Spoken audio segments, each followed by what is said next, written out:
tonight, how lovely to see you. It's marvellous, isn't it? We're all hugging and kissing again. Were you doing that? Yeah. Yes. It's over, isn't it? It's never stopped. Glad to hear it. It's all over now. We've got World War III, obviously, just impending. No, I wouldn't believe a word they say.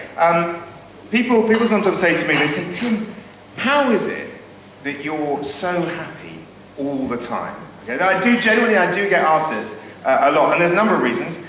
Some of them are synthetic, and some are natural, to be honest. But there are a number of reasons. But when I'm asked that, usually the reason I usually give, there's a number, but the quickest one that I give is, as I say, well, about 20 years ago, and it's absolutely true, I stopped watching the news. I didn't buy another newspaper, and I didn't listen to the radio. And I did that about 20 years ago. I just turned everything off. And I didn't buy another newspaper. I don't pick up a free newspaper. So it's absolutely true. And my happiness levels since then have just skyrocketed. It's genuinely true. So I would kind of advise it, except then people will come to you and they say, but you're not going to know anything. And I say, well, the thing is, I've never known anything. So it doesn't make any difference. So, and I live in this, like, people come up to me and say, do you know there's a pandemic? Is there? I wondered. I didn't know, but I thought something was up. But anyway, you don't have to do it, but if you want to, trust me, it's a good little tip. It works, it really works. They talk nonsense anyway, it's all made up and rubbish. So you've seen this, captions, and you can come down here and fill a form in and write a form, not a form, you can write a caption and that would be marvellous. But I'm going to tell you, I think last month, those of you here last month, I did a little bit of the Southwest Coast Path, and I came back. I always say a little thing about what I've just done, and my time down there on the Devonian Coast Path was really the memorable bit for me. It was lovely, scenery, but those that were here last month, I spoke about signs. Do you remember if you were here? Because that's kind of what struck me about Devon, was they're obsessed by signs, and those are the two that kind of, stood out for me.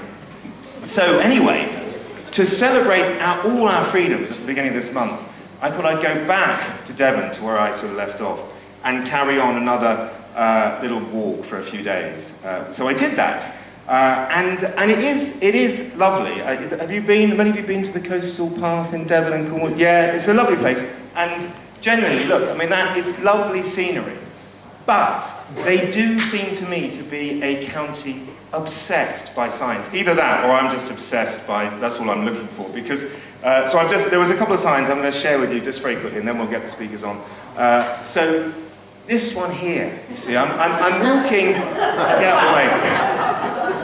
I've just got to Barnstable, and I'm walking to Westwood Hoe. And I'm just on a very, very nondescript road. And I see this sign, and, the thing is, until I saw it, that option had not occurred to me.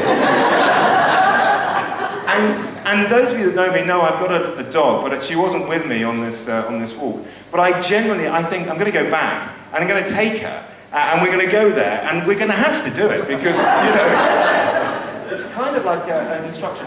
So, so there was that, and then the final one I'll leave you with.